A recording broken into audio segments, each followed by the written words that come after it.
So backing it up to where this all started. So I think back in 2018, the Saudi Arabian government established a branch of government dedicated to sporting events known as the General Presidency for Youth Welfare. This organization is responsible for promoting and developing various sporting activities in the country, particularly among young Saudis. The GPYW has introduced programs to encourage the use of sports facilities by the general public, including annual events on the local and national levels.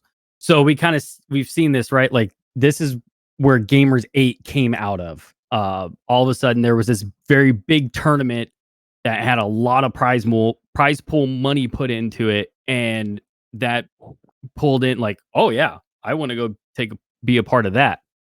But now, as you kind of uncovered what this has stepped up to, and I kind of liked one of the comments that I saw in this post. Someone said it's franchising with loopholes.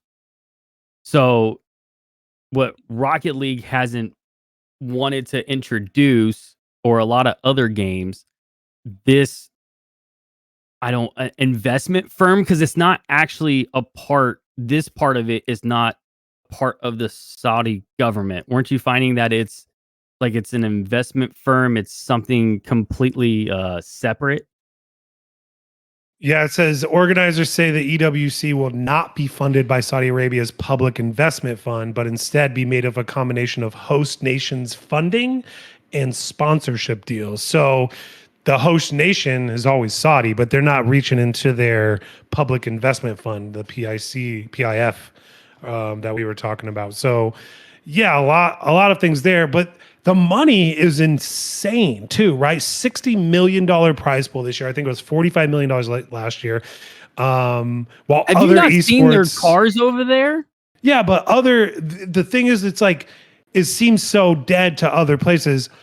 Where is this? Clubs, while other esport prize purses have shrunk due to well-reported financial struggles felt across the industry, that's the $60 million prize pool for this. We broken down into different categories like player bounties, $50,000 MVP awards for an individual competition, prizes for overall performance, $33 million allocated for the game competitions.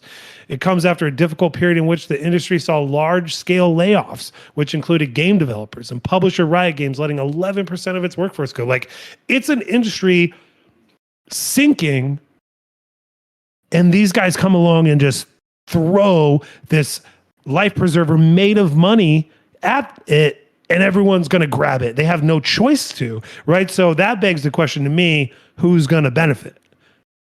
But it's good for now. For now, this seems great for everybody.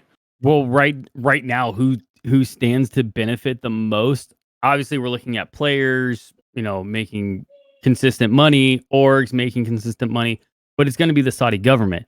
Because I do want to bring up too, we have seen when Moist was at their top with Joyo, Vatira, and Rise, they elected to not go to Gamers 8 due to political reasons with the Saudi government. So there has been accusations that the Saudi government is using it's the term sports washing. So using sports and entertainment to give them a better look out there to the world. And you can't help but wonder, is there a play in that right now? And do orgs realize what they are getting into? Because I can see right now it's, oh yeah, hey, we're just going there playing in your tournament. But at the end of the day, where the money comes from, you're supporting a lot of other things, right? That have gone on there. I used to be very well versed in what was going on. I'm not like as much now. I think they have tried to modernize a lot, and they're trying to come, more into the current times with culture and things that are acceptable.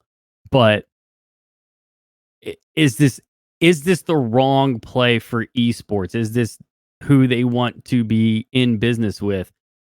when I understand there's no one else to be in business with right now because nobody else is putting up this kind of cash. Because Right, man. no one else has this kind of cash. They people over there, like the individuals who have a lot of money, they're the headdress. I don't want to get it wrong, but I know like they will get it in like a special designer just because like, oh yeah, I like why not? I can. Or like the cars that end up over there is every fancy sports car you can think of. I think their police cars are like Ferraris. Um Probably, man. I know that's so. There's again, it's just so much. Like you were talking about sports washing. They had the tennis and soccer. They're hosting these huge, actual, physical, traditional sports competitions to try and do that same thing. But this again, like they're saying, is separate. It almost seems they're almost trying to create like the a sports version. passion project that they really believe in and they think is going to be something, but someone has to step up and really put in the time, effort, and money to make it something. But on the other side, you go, what is their real motivation, right? You don't. How can we trust these guys, right? Like nothing is free, and it seems like everything is given right now. The orgs get something, the players get something, get. Like eventually, you're gonna have to pay something back. What is it? Um yeah, who knows? Yeah, someone's going to come calling at some point.